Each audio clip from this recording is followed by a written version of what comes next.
அஸ்ஸலாமு அலைக்கும். Meal maker எப்படி ரொம்ப ஈஸியான மெத்தடில் செய்யலான்னு தான் பார்க்க போகிறோம். ஸ்டவ் ஆன் பண்ணிக்கோங்க. ஒரு கடாயை வச்சு 4 சின்ன வெங்காயம் சின்ன சின்னதாக கட் பண்ணி சேர்த்துருக்கேன். இஞ்சி பூண்டு 1/2 டீஸ்பூன் சேர்த்துக்கிறேன். பச்சை வாசனை போகிற வரைக்கும் வதக்கிக்கணும். தக்காளி 2 தக்காளி சின்ன சின்னதாக கட் பண்ணி சேர்த்துருக்கேன். கருவேப்பிலை கொஞ்சம், ஜீரகத்தூள் 1/2 டீஸ்பூன், மிளகாய்த்தூள் 1/2 டீஸ்பூன், மல்லித்தூள் 1/2 டீஸ்பூன், மிளகுத்தூள் 1/2 டீஸ்பூன், கரம் மசாலா 1/2 டீஸ்பூன், உப்பு 1/2 டீஸ்பூன். நல்லா இதை வதக்கி எடுத்துக்கலாம்.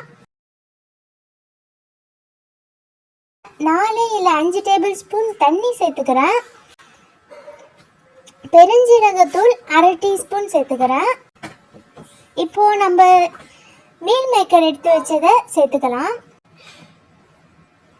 மீல் மேக்கரை நான் தண்ணியில் சுடு தண்ணியில் கொஞ்சம் ஊற வச்சு எடுத்து சேர்த்துருக்கேன். கட் பண்ணி அது போல் சேர்த்துக்கணும்.